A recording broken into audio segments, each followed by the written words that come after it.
Chapter 5. The White Ape. Tenderly Calla had nursed her little waif, wondering silently why it did not gain strength and agility as did the little apes of other mothers. It was nearly a year from the time the little fellow came into her possession before he would walk alone, and as for climbing, but how stupid he was.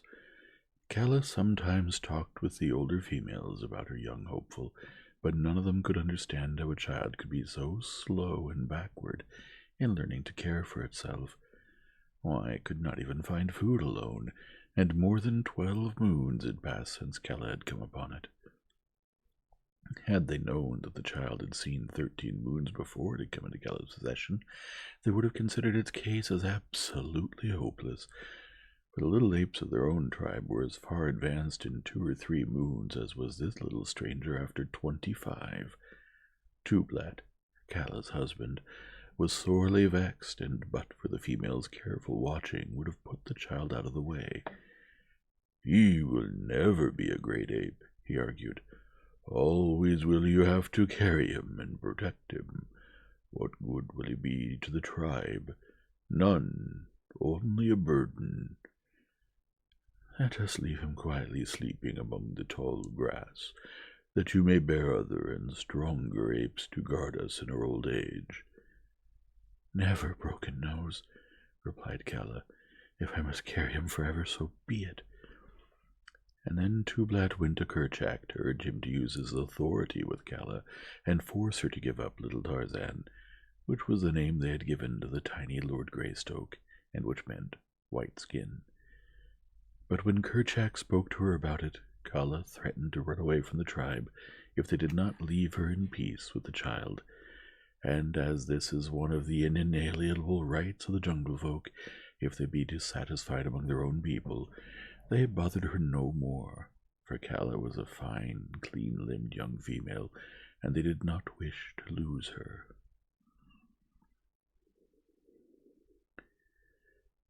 As Tarzan grew, he made more rapid strides, so that by the time he was 10 years old he was an excellent climber, and on the ground could do many wonderful things which were beyond the powers of his little brothers and sisters. In many ways did he differ from them, and they often marveled at his superior cunning.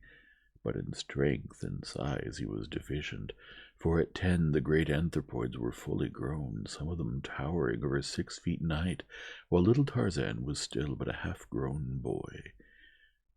Yet such a boy! From early childhood he had used his hands to swing from branch to branch after the manner of his giant mother, and as he grew older he spent hour upon hour daily speeding through the treetops with his brothers and sisters. He could spring 20 feet across space at the dizzy heights of the forest top, and grasp with unerring precision and without apparent jar a limb waving wildly in the path of an approaching tornado. He could drop 20 feet at a stretch from limb to limb in rapid descent to the ground, or he could gain the utmost pinnacle of the loftiest tropical giant with the ease and swiftness of a squirrel. Though but 10 years old, he was fully as strong as the average man of 30, and far more agile than the most practiced athlete ever becomes, and day by day his strength was increasing. His life among these fierce apes had been happy, for his recollection held no other life, nor did he know that there existed within the universe aught else than his little forest and the wild jungle animals with which he was familiar. He was nearly 10 before he commenced to realize that a great difference existed between himself and his fellows. His little body, burned brown by exposure, suddenly caused him feelings of intense shame, for he realized that it was entirely hairless, like some low snake or other reptile.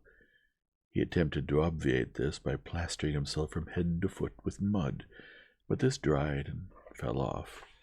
Besides, it felt so uncomfortable that he quickly decided that he preferred the shame to the discomfort. In the higher land which his tribe frequented was a little lake, and it was here that Tarzan first saw his face in the clear, still waters of its bosom.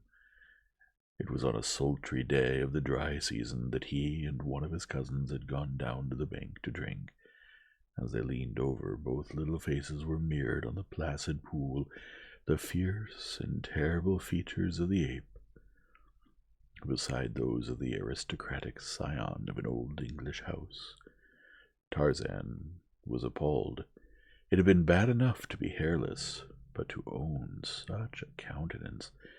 He wondered that the other apes could look at him at all.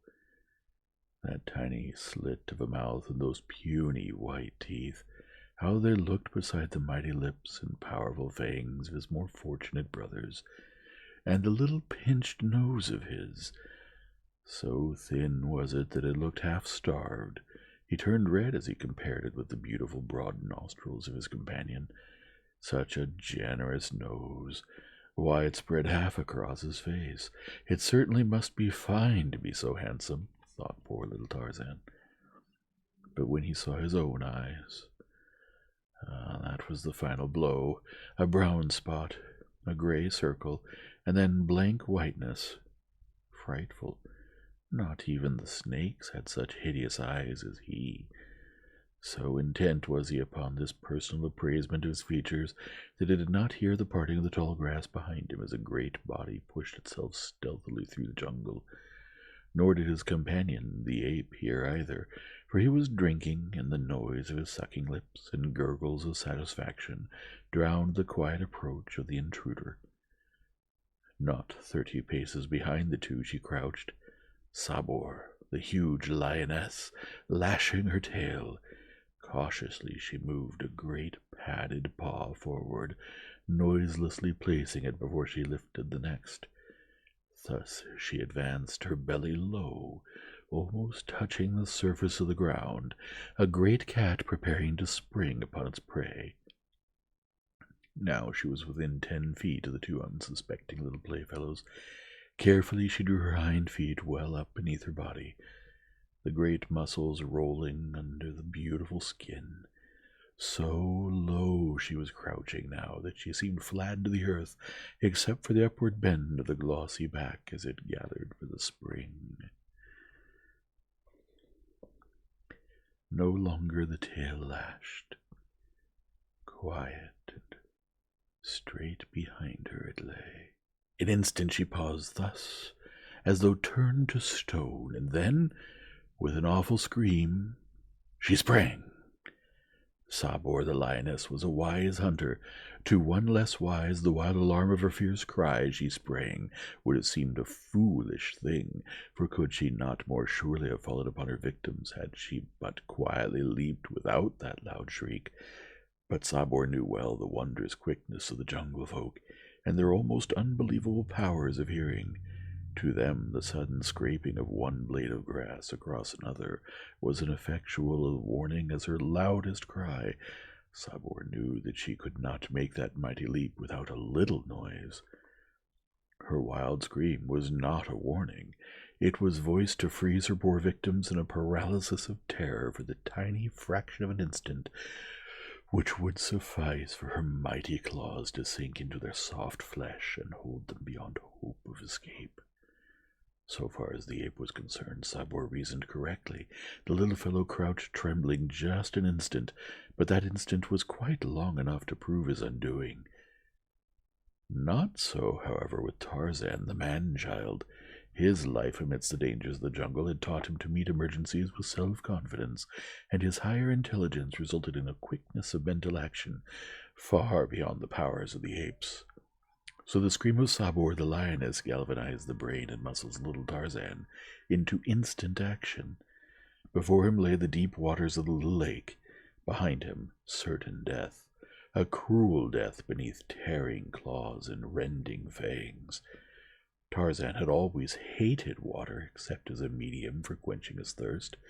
He hated it because he connected it with the chill and discomfort of the torrential rains, and he feared it for the thunder and lightning and wind which accompanied them.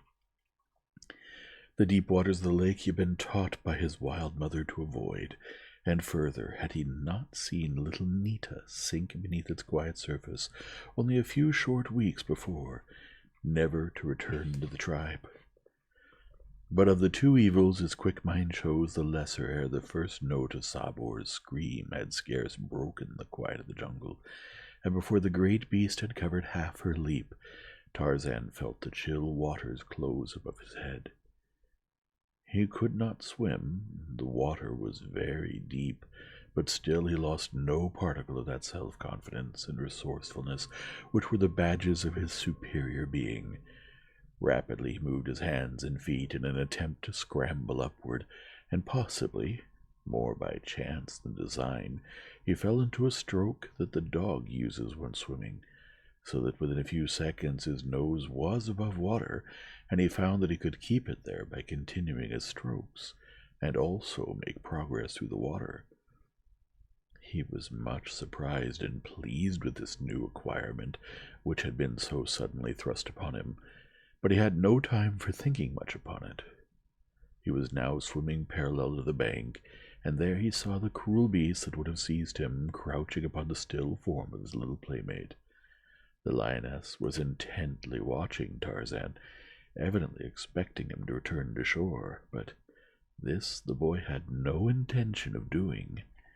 Instead, he raised his voice on the call of distress common to his tribe, adding to it the warning which would prevent would-be rescuers from running into the clutches of Sabor.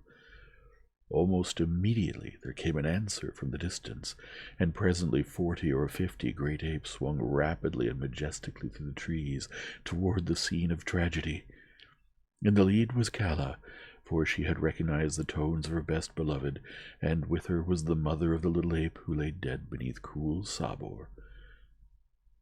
Though more powerful and better equipped for fighting than the apes, the lioness had no desire to meet these enraged adults, and with a snarl of hatred she sprang quickly into the brush and disappeared.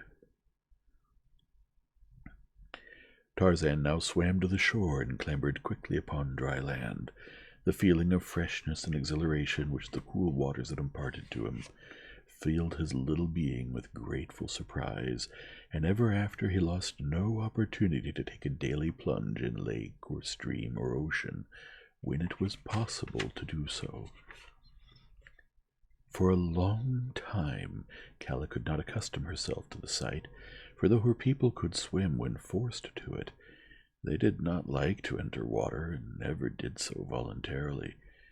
The adventure with the lioness gave Tarzan food for pleasurable memories, for it was such affairs which broke the monotony of his daily life, otherwise but a dull round of searching for food, eating, and sleeping. The tribe to which he belonged roamed a tract extending roughly 25 miles along the sea-coast and some 50 miles inland. This they traversed almost continually, occasionally remaining for months in one locality, but as they moved through the trees with great speed, they often covered the territory in a very few days. Much depended upon food supply, climatic conditions, and the prevalence of animals of the more dangerous species, though Kerchak often led them on long marches for no other reason than that he had tired of remaining in the same place.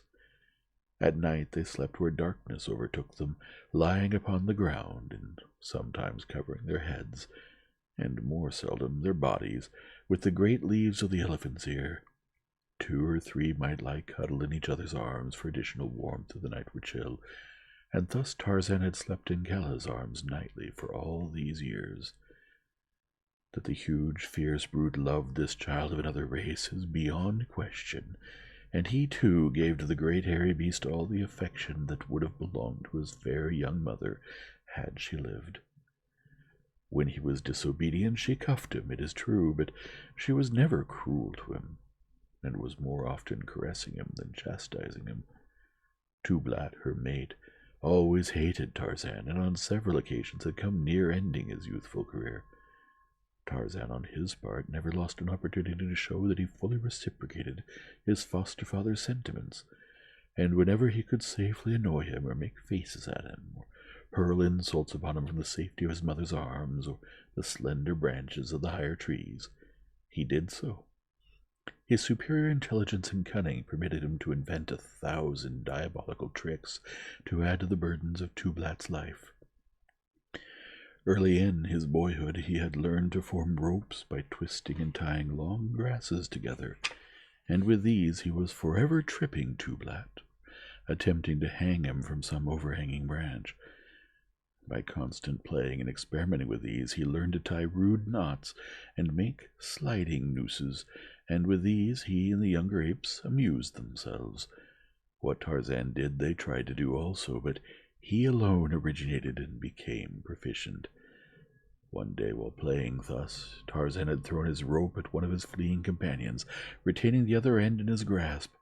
By accident, the noose fell squarely about the running ape's neck, bringing him to a sudden and surprising halt. Ah, here was a new game, a fine game, thought Tarzan, and immediately attempted to repeat the trick. And thus, by painstaking and continued practice, he learned the art of roping. Now, indeed, was the life of Tublat a living nightmare. In sleep, upon the march, night or day, he never knew when that quiet noose would slip about his neck and nearly choke the life out of him. Kala punished, Tublat swore dire vengeance, and old Kerchak took notice and warned and threatened, but all to no avail.